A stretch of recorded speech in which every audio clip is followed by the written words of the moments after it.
I'm Will Carr, and I'm here to fire you up.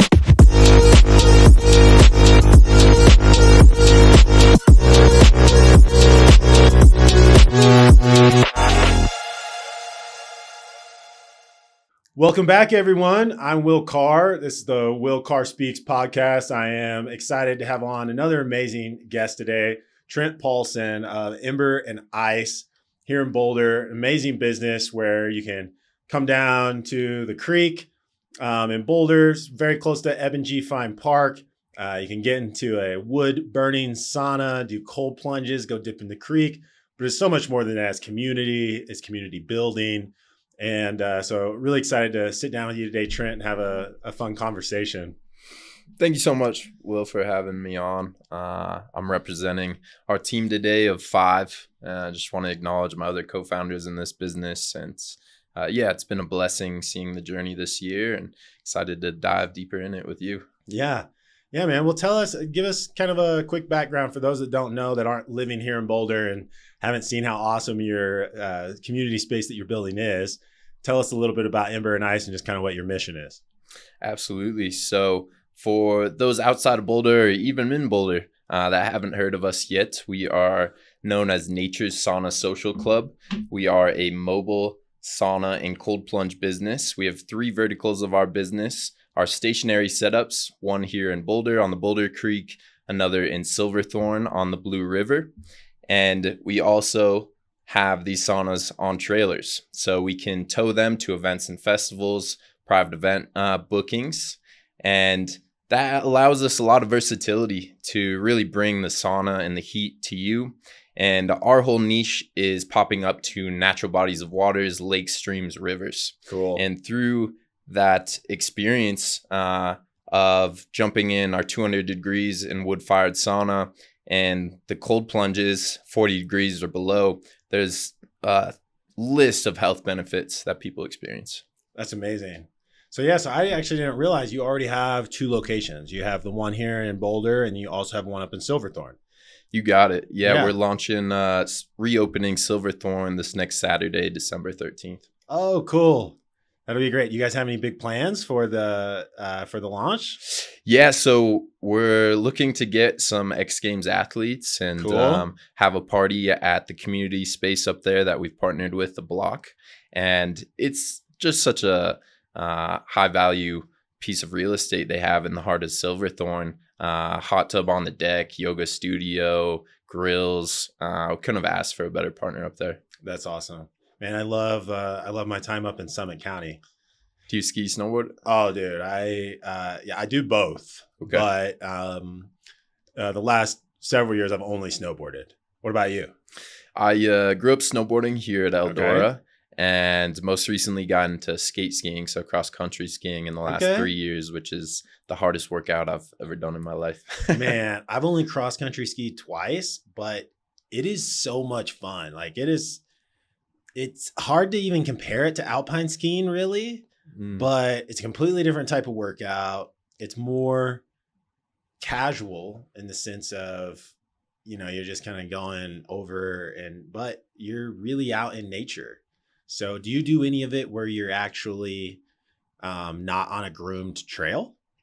Yeah, so skate skiing, pushing horizontally, you need a groomed trail just to get the traction and glide across that.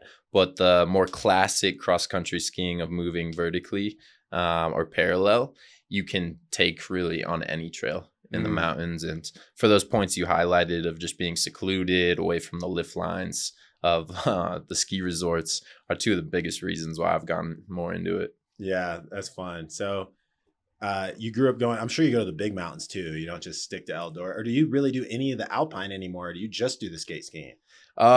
Been branching more and more to the skate skiing just because I can go out there for an hour, 2 hours and have a full workout and be exhausted for the day. However, nothing beats a powder day at the big resorts. So Winter Park, Vail, Keystone, Copper are definitely frequent mountains for me. Yeah. So that's like your winter thing. And in the summer you've started getting into ultra running and stuff like that. Tell me, what made you want to run? Because I'm gonna be honest, I'm an athlete. I love working out. I like being in shape, but the idea of running very far Yeah. isn't fun. Doesn't sound fun to me. So tell me kind of like, what was your thought process getting into that, and like what made you want to be a runner?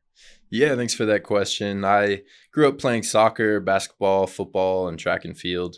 And sports, fitness in general, for me, my philosophy is really a mental health activity. Yeah. And pushing the barriers of our own physical ability. And in this last year, I wanted to push my own mental barriers and also commit to something that would help my mental health. And September of last year, 2024, I signed up for the Boulder-thon here in Boulder, 26.2 miles. And leading up to that, ran a 5K, ran a 10K, the Boulder, and then took on this marathon. And through that journey, it just built a lot of habits and discipline through my life while running this business, and allowed me to, further tap into my why. Yeah. And for me, entrepreneurship brings a lot of fulfillment, but it's also a push of your own capacity. Yeah. And that can bring stress. So having myself buckled down through a fitness goal allows me to really relieve that and bring that business forward. That's cool. Well, you talked about your why and like a mission. Let's kind of get into that for Ember and Ice, because obviously there's the like surface level mission of, we've got these saunas that are great for people. It's great to get in and sweat, and then you can jump into cold plunge, or here in Boulder, you can go get in the creek even. But what's the deeper mission behind what you and your partners are building? Excellent question. So for us at Ember and Ice, it's reconnecting with ourselves, others, and nature. And we believe you do that through community connection. Yeah. And there's no better place, in my opinion, to connect with someone else like-minded than in a sauna. You can't have your cell phones in there. And it's a vulnerable place. You're in your swimsuits, you're sweating through your threshold in the sauna, or going past a mental barrier in the cold plunge. And it really promotes authentic and vulnerable conversations there. Yeah. Yeah. I mean, that's one of the things I like so much about going to Ember and Ice, is really just the community there and the people that are there. And you go and you get in this sauna, and you're right, you don't have your phones, because even I have a sauna at my house. I have an infrared sauna, and it's something that I do pretty much every day as part of my morning routine. But my infrared sauna gets up to 140. I often end up finding myself with my phone in there because I'm working, I'm doing emails, I'm getting things done while I'm getting my sweat. Yeah. But when you get into a sauna that is 200 plus, you're not taking your phone in there. And so you're forced to really be present with the people that you're around. And I think that's something that honestly, in general, as a society, we're missing, because we do have these screens that we can constantly have in front of us, and to be present and just in the moment, whether that be just you and your own thoughts, but then you start adding community layers to that. And that's where you really get the opportunity to grow. And so I guess with that said is, that's obviously something that you guys are cultivating at Ember and Ice.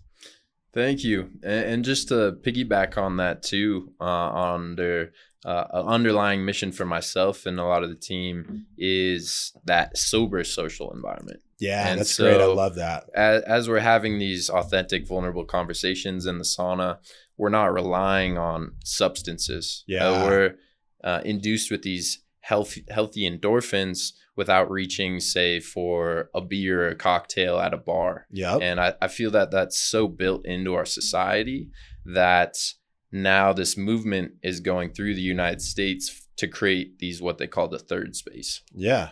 The third space? Third space. So I've never work heard environment, this expression. home environment, and then, social outlet, health outlet. Cool. Yeah. And is the idea of that to is the general idea of this third space? I've never heard of this. Mm. Is it specifically to create sober environments, or is that something that's an extra layer you're taking at Ember and Ice? Yeah, I think it's an extra layer that has resulted in some of these more healthy spaces being created at this time. Yeah. Well, let's dive into that. I'm curious. Do you drink? I went through, a chapter of overindulging, with alcohol, even drugs in college. Yeah. And through that journey, was able to overcome some of those addictions in my own life. Yeah. And then that's what's, made me passionate about sharing more of a sober third space for people. And I've been sober from alcohol for 3 years now. That's awesome. And I think sobriety can mean a lot of things. Totally. To so many people. Yeah. But for me, it's abstinence from alcohol. Okay. Yeah. I mean, I would say I could relate to what you just said a lot. I definitely had my spouts in college where I was drinking a ton and using other substances and things in unhealthy manners. And when you really get to that point where it's like, I want to go out and have fun and enjoy myself and have community and socialize, but I also don't like the way these substances ultimately make me feel. And because I think lots of times people are using alcohol as a way to kind of let loose, let their guard down, be able to be a little more social without the anxiety. But all that really means is that you need to be able to work on yourself to the point where, why can't I be myself and be free without something like alcohol to make me feel like I can be free? Mm-hmm. And ultimately, I have so much more joy in my life now that I'm not messing up my dopamine receptors and making myself crash the next day by waking up with a massive headache or something. Yeah. And doing things like this, just having fun conversations and building community in healthy ways. There's so many ways we can go about building community. And there are a lot of social pressures, I think, especially when we're younger and in college. It seems like everyone's doing it. But in hindsight, I recognize, no, not everybody was doing it. It was just those of us that thought we needed to. Yeah, I mean, I guess, would you say that any of that for you has relates to any sort of like spiritual growth or like growth in faith that you've had? Has that made an impact in why you're passionate about these sober spaces? Yeah, I'd say faith for me is really a foundation for self-belief. And without a consistent or strong self-belief system with whatever faith you follow, it acts as a North Star, or really a guiding system for your own life. And so earlier in life, I tended to say, the universe or source, and my mother grew up with more of a Catholic background. I was unsure of, what this North Star for me was. And in recent years, with a lot of my peers in community, I found my way to Jesus Christ and Christianity that really helps guide me forward and serves as that North Star. Yeah, that's awesome, man. Because one of the things I was most impressed when I came to Ember and Ice for the first time, I was randomly there. I was with a friend. I had come to do a workout with him on a Sunday morning, and we went to Ember and Ice to get a sauna and a cold plunge in after we had done our workout, and sitting there talking to people, great community. And then out of nowhere, someone's like, "Hey, you want to join us for a Bible study?" And I was like, "Yeah, let's do this. This is awesome." So it was a complete surprise to me. But that's something you guys do every Sunday, is have community and get into scripture and talk about the word, right? I mean, you do that every week? Yeah, it's been a bi-weekly thing for us at Ember and Ice here in Boulder. And it's just one beautiful thing that has transmuted out of the community this year. And as more like-minded people get together in our community space, We're having, several other topics based on your own spiritual belief or your own, fitness style result in new events at the space. Yeah. And honestly, I think it's so cool. Like I was telling a friend the other day about my experience at Ember and Ice, and the story that I just described. I was there and randomly someone's like, "Oh, you want to do Bible study?" And their comment to me was, "You're allowed to do Bible study in Boulder?" And I find that comment interesting because Boulder is such this place that is known for kind of being this spirituality hub. But I think of all different types of religious backgrounds. But there has been this almost, what word do I want to use? There's been almost this negative connotation around Christianity and diving into something like the word and scriptures of the Bible and talking about Jesus. And to where that is somewhat of to where someone would make a comment like that, right? To where they're like, "You're allowed to do that in Boulder." You could do any other, you could do Buddhism or Hinduism or just spiritual yoga or breath work or, let's do an ayahuasca retreat, but you're in Boulder, you're going to talk about Christ. So I love that is something that you're cultivating where people can have this community space that's not, the focus of it isn't to promote or try to make anyone believe anything, but allowing to have a space where people can come in and have a Bible study. Because I know you also do breath works, Sarah, and you have, it's not like you're not shunning or not allowing anyone. It's all about community. All are welcome. And so, yeah, I think it's really cool that that's what you guys are building. Thank you. Yeah, I'm happy to hear you were involved in that opening of the Bible study that day. And that's something we've done our best to embody, is really an inclusive environment around Ember and Ice. And I think naturally through the sauna and being in a vulnerable environment, like jumping in cold water, people naturally open up and you find these deeper meanings behind everyone's life. Yeah. Have you seen are there any stories that popped to your mind when I ask a question of, have you seen any like real transformation? Have you seen any like moments of just awakening that have happened in the community where you see someone that really made some type of shift?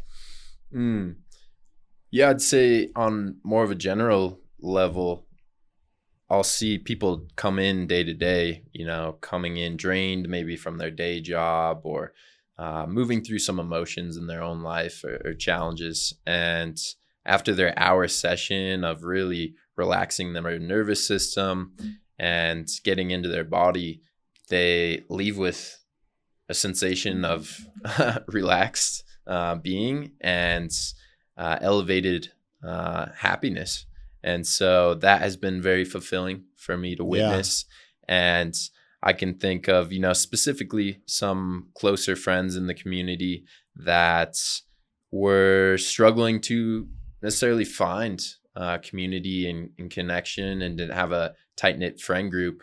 And they were able to connect and meet like-minded people within the sauna and hang out with them outside of our space, which is, the end goal for us, just to create that community space. Mm-hmm. That's awesome. Let's get into some of the more science back.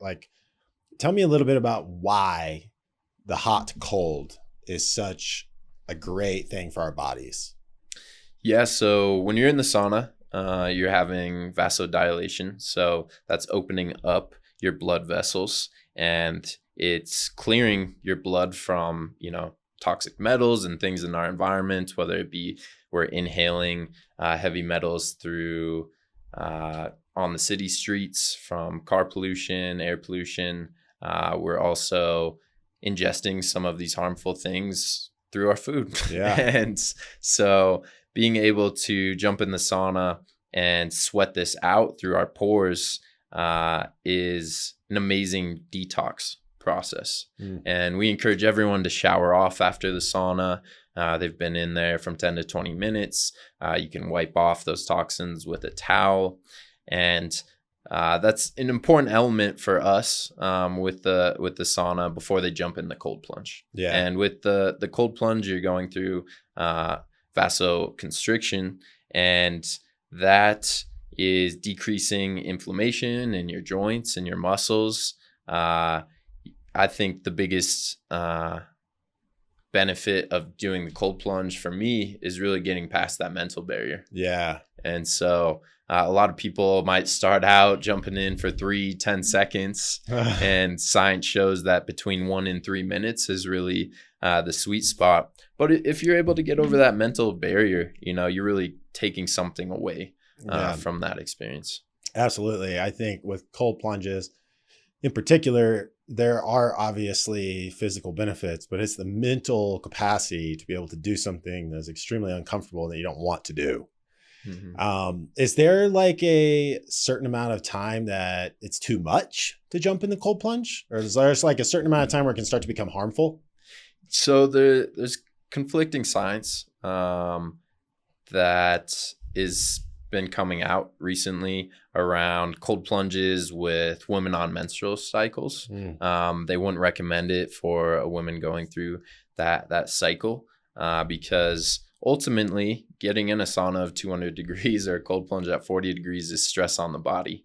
And so someone that's more adapted to those environments that have been coming to our saunas or other ones in the world, they might be able to do, 3 to 5 days a week. But someone just starting out on their hot and cold therapy journey, I would only recommend doing that once or twice a week to start until your body is able to adapt to that stress. Yeah. So I'm considering trying to set some type of record at the Evergreen Polar Plunge. Let's go. For New Year's. Okay. And their medics are somewhat concerned. I told them that I think that 7 minutes is something that I can do realistically without causing myself any harm. Yeah. Does that feel realistic to you? Yeah, absolutely. And I think the sure signs of, potential harm to your body in the long term is sharp pains in your hands or feet. Okay. But those would be temporary. Exactly. If you were to do, say, over 7 to 10 minutes, you could do more long-term damage to your nerves. Okay. However, within that time period, I wouldn't be worried about any long-term effects. Right. Because, we've got guys like Wim Hof that have shown us you can do this stuff for very long, extended periods of time. And that it is a mental barrier to be able to produce heat from within and keep our bodies stable. Like it is definitely possible to be able to do things like hike to the top of Mount Everest without a shirt on, which Wim Hof did. Like in his bare feet. Talk about, so me in a cold water for 7 minutes, totally doable. Yeah. But no, I think it's interesting. So last year, I've always loved to do cold plunges. They're fun. I probably should do it more consistently as far as like a health thing. I like to do it for the mental aspect of proving to myself that I can. So there's a spot up in Evergreen where I live. You can hike up into the Mount Evans wilderness area. And I go and I get in this creek of water flowing off Mount Evans. So it's always snow melt. It's just straight snow melt coming. And that's such an awesome place. So last year I did the polar plunge in Evergreen on New Year's for the first time. And they had never had anyone try to stay in.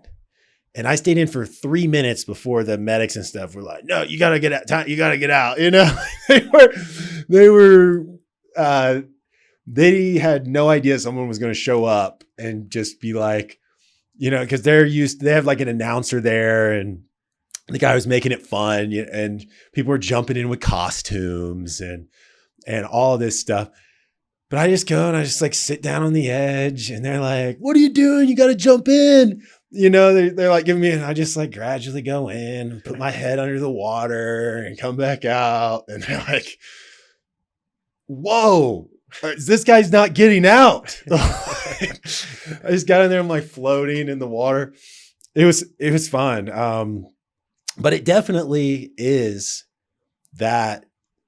And I sometimes get this in the sauna too. Like, I think it's a different aspect of mental toughness. Jumping in the cold plunge, the hardest part is jumping in. Staying in, once you stayed in for 10 or 15 seconds, it gets easier and easier to stay. The sauna is kind of the reverse.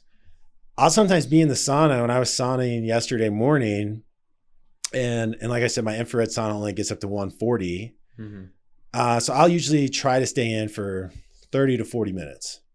And I was probably at mark like 35. And I was like, I don't even know if I can stay in here.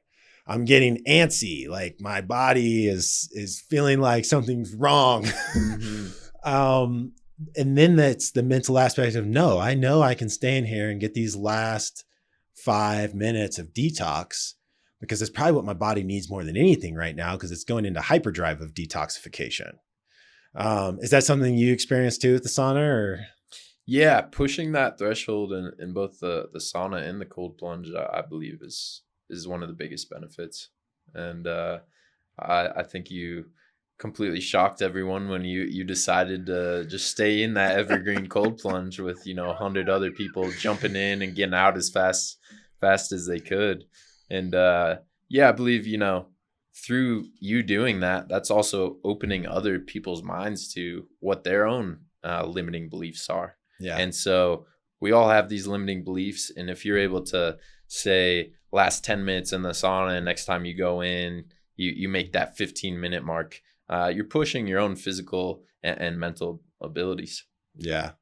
I even find lots of times with sauna that I almost feel like I got more of a workout from, and this is kind of an interesting thing I'm trying to balance in my head. I'm interested what you'll think of this. I almost feel like I got more of a workout from sitting in a sauna for 30, 40 minutes than I did from doing an actual workout. Is that something that can you relate to that at all? Or what's your thought on my comment there? Yeah, it's really an endurance tester for your own cardiovascular system. And so in a similar way to running a race or doing a more cardio-based workout like biking, you're putting that stress on your system. And so your heart rate's going to get elevated, your blood flow is going to increase, and you're going to have a similar sensation of feeling tired for an extended period of time in there. And a lot of athletes come to our facility to also get that training in for their own cardiovascular system. And it's shown with frequent sauna use, 2 to 4 times a week for 20, 25 minute sessions, that it increases human growth hormone. Yeah. And with that frequency, they've shown it decreases cardiovascular disease by 50% for people. Ultimately increasing longevity. Mm-hmm. Where some of the places in the world where you have people living the absolute longest, they are sauning daily. And I find that very interesting as part of their routine in Scandinavia and these parts of the world where sauna is normal. Everybody saunas. Yeah. Everybody has a sauna at their house. Here, we're kind of the oddballs. Mm-hmm. But I'm glad we can be shifting that a little. Yeah, I completely agree. We have the belief on our team that saunas are going to spread like coffee shops or yoga studios throughout the United States. Great analogy. And we have, several other businesses in the sauna cold plunge segment opening just here in Boulder in the next year. I think there's 3 or 4 more opening. So we're seeing this huge movement down the US right now.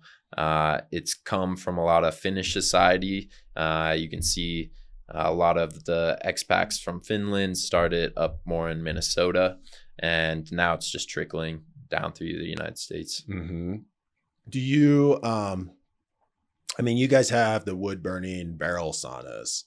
Do you ever feel like you'll have, and then kind of tell me in your mind what the difference is between like an infrared sauna that only gets up to 140. You have the added benefit of the infrared, but obviously we're not getting up to 220 degrees like you are in a barrel sauna. I mean, what do you kind of see as the difference? And then do you ever see your business expanding and adding some infrared, or do you think it'll mostly stay with the barrel?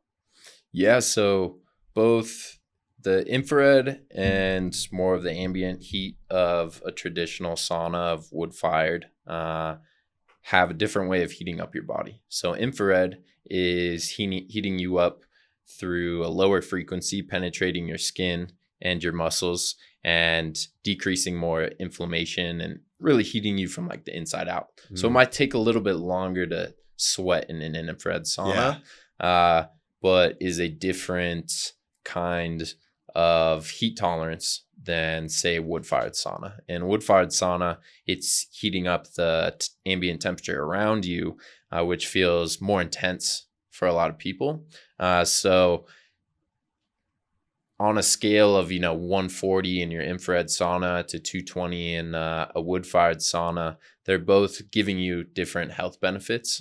And a lot of people are familiar with the more electric furnaces that are at recreation centers. Right. And those tend to not heat up quite as hot as a wood-fired sauna. You're not getting that aroma of the fire too. A lot of electric furnaces you can't splash the ladle on, or what they call the loyal is the spirit of the steam in Finland.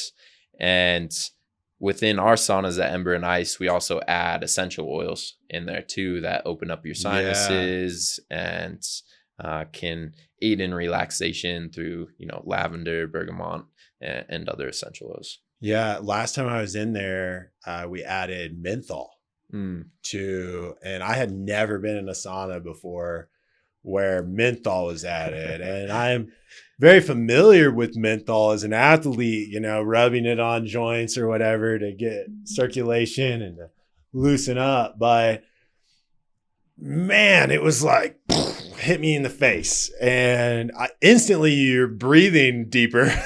The nose opens up, the airways open.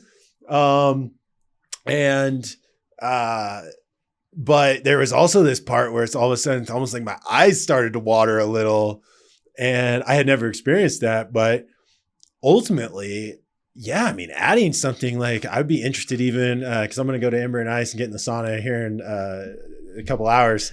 And I think I'll ask for something different and try some other essential oils while I'm in there, because I'm somewhat familiar with essential oils and their benefits, but is there, other than their benefits by themselves, is there benefits to us specifically by combining them with the sauna? Each essential oil, from my knowledge, induces, a different sensation, a physical benefit, which lavender, eucalyptus are known as more of the relaxing essential oils.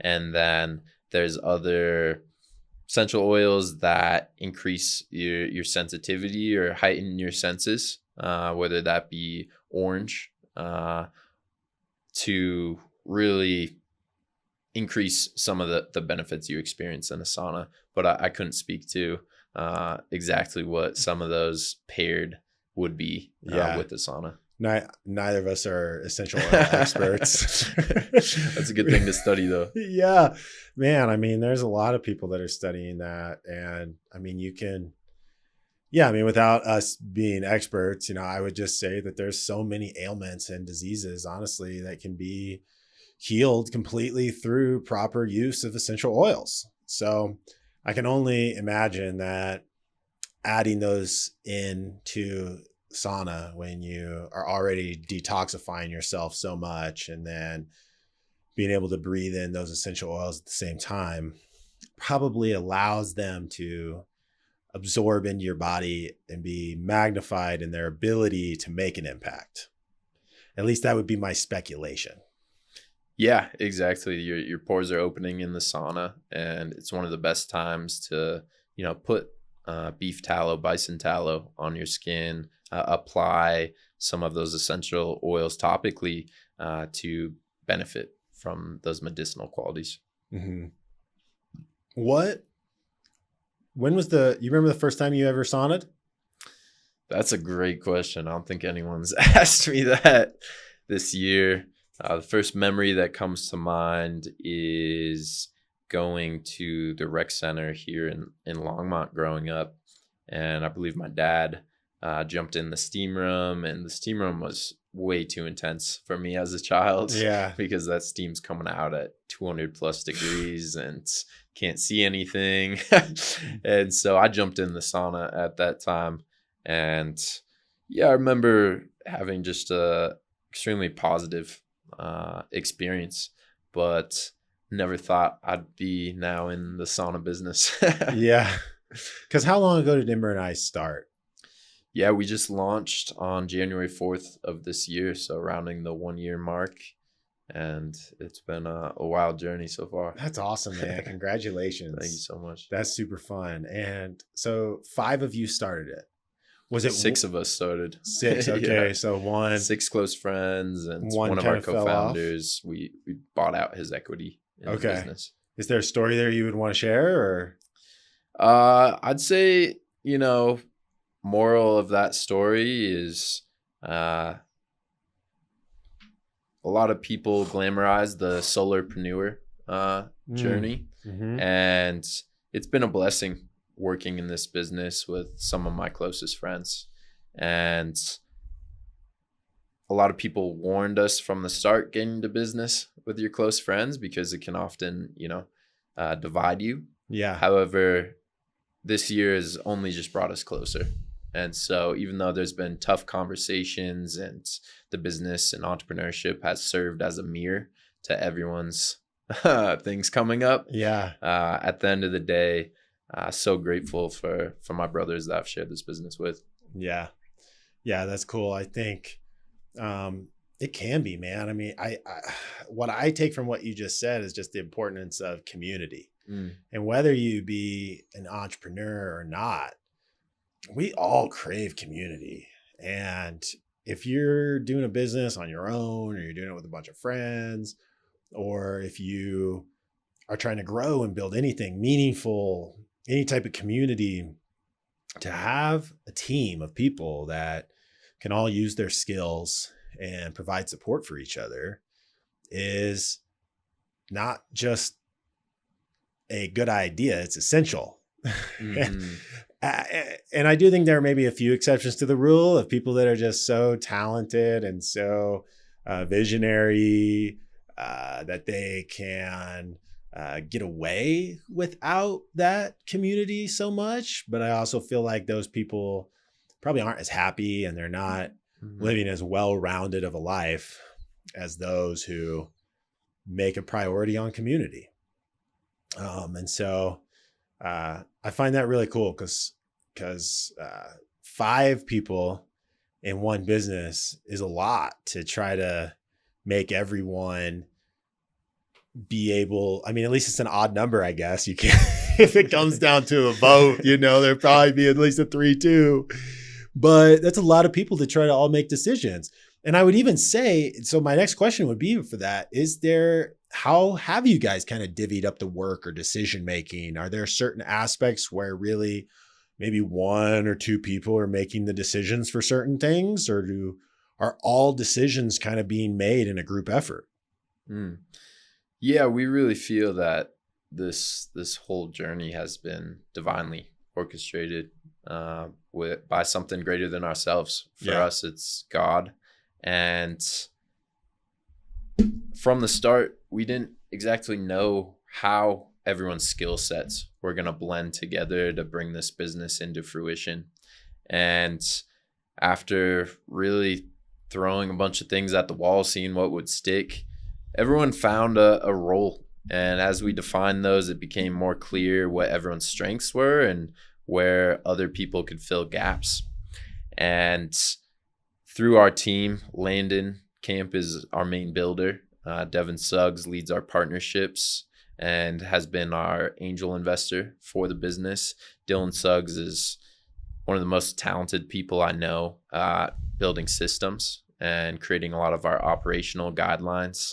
And the last member of our team, Ricardo Xavier, he has been essential in creating a lot of our user experience. So you might have experienced a lot of the lighting there at night or the essential oils. He's taken leadership on that, which I think is often overlooked subjects within business models when you're focused on the bottom line of sales. Totally. But through our team and my background in tech of marketing and software, we've been able to combine those efforts and bring this business forward this year. Yeah.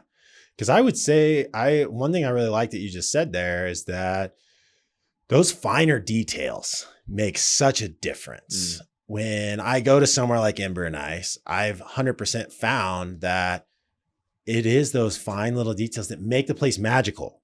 It could just be a barrel sauna next to the creek and that's it. But that's not it at Ember and Ice. And even though the barrel sauna, I would say in general, is the most expensive piece of equipment there, besides maybe some of the cold plunge and those cleaning things. But in general, at least it's one of the most expensive. Those finer details are not nearly as, I guess the point I'm trying to make is the finer details don't cost a fraction of what the general sauning equipment does. Yeah. But those finer details, that last 5% is what makes the place. It's what makes it. It's not just because anybody could throw a barrel sauna up next to a creek and say, put out a sign, $20 a session or whatever, you know, anybody could do that. But the reason that you're going to have such longevity and that your community is only going to continue to grow and build is those finer details. And I think that can be related to any business, to add those last finishing touches to make you really stand out. But I think that can even expand beyond business into our personal lives, the way we interact with others. Like how many people, and this is, as I say this, I'm going to try to learn what I'm about to say right now and really make it sink in, is that how many times do we just kind of casually interact with people? And so we're not leaving a lasting impression. I'm sure there's studies that I wish I could name to give some statistics to my speculation that I'm about to spit out. But say the average person interacts with 20 people a week. You go to the grocery store, you go stop at the gas station, you do, whatever your daily routine is. You're taking your kids to school. I don't know. You can name a bunch of things. Say on average, the average person interacts with 20 people a week. Are you making a long lasting impression with that person? And what extra does it take? You're 95% of the way there. What is that last 5% that can make the interaction that you have with someone be something that sticks in their mind and sticks out to them? And how much more of an impact could we have as people if we really were conscious about that last 5%? This is kind of me going down a side tangent here, but it made me think of that. Like this principle of it's not going the extra mile. That's kind of what the phrase, everyone knows, go the extra mile, go the extra foot, go the extra 10 inches. Like that is what's going to set you apart. Whether it be in the business that you're building or building relationships, building community, people remember that when you're just a little bit extra, that's all it takes. Yeah, I think it's important to, be unique. Yeah. And I think so many of us can get caught up in just the typical phrases within our own dialogue in the US. For me, one of my biggest pet peeves is when someone asks how you're doing and you just respond good. Yeah. Whether that be at the front counter of the grocery store, at a coffee shop, everyone has this automatic response of just saying they're good. Mm-hmm. And if someone's asking you how are you doing, for me, it's always been a check-in with my own like emotional state. Yeah. And I believe in affirmations. So for me, I've always made it a point in my life to say I'm fantastic or some word other than just good. Yeah. And when I ask someone how they're doing, if they respond with good, I laugh, but I always follow up with that question of like, what has been good today? Yeah. Or why are you good? And I often find that sometimes those secondary questions, just going that extra foot, can open up a much deeper conversations where it gets people out of their subconscious and their automatic response within conversations and their daily life to really develop a deeper connection. Yeah. Yeah. I like that, man. That's great because we operate so much on subconscious level.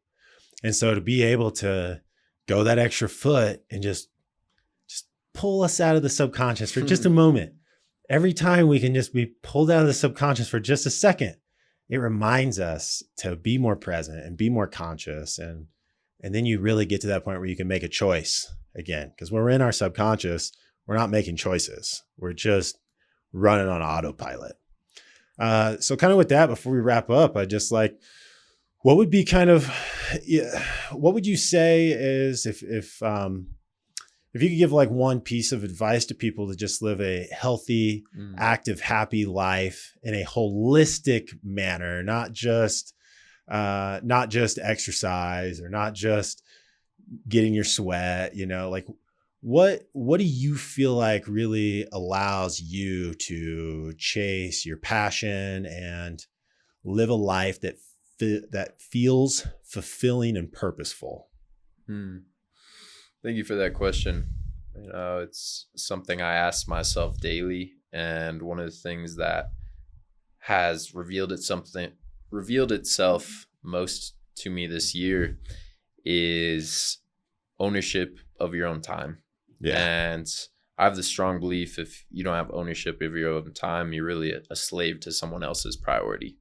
And that's been an underlying motive for me in entrepreneurship is becoming my own boss and owning my own time, because I've lived most of my childhood, my adult life with other people's priorities. And if you're able to claim your own time again through entrepreneurship or daily by just blocking off hours within your calendar that are there for you to work on yourself, go through your own personal development, own self-love, you can really separate yourself from others and find that key to success or fulfillment purpose within your own life. Yeah. And I think that looks different for everyone. And it's really being able to find what that is for you. And only you can decide what that means for you. And so I think we just want to encourage everyone to find that passion, find that fire, and figure out what it means for you to live a healthy, active, happy life, because we want to see a world grow of people who are living their life to the fullest, putting their priorities in the right place, in the right order, and ultimately being able to find that spirit and find that purpose and know what that is. And so, Trent, it's been an awesome conversation, man. I've loved sitting here and talking to you, and I look forward to having more conversations with you in the future like this.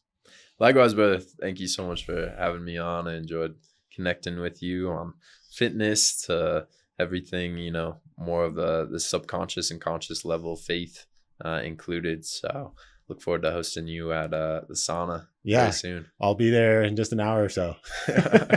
See you in the tank. Good talking to you, brother. Later. Cheers, bro. I'm Will Carr, and I'm here to fire you up.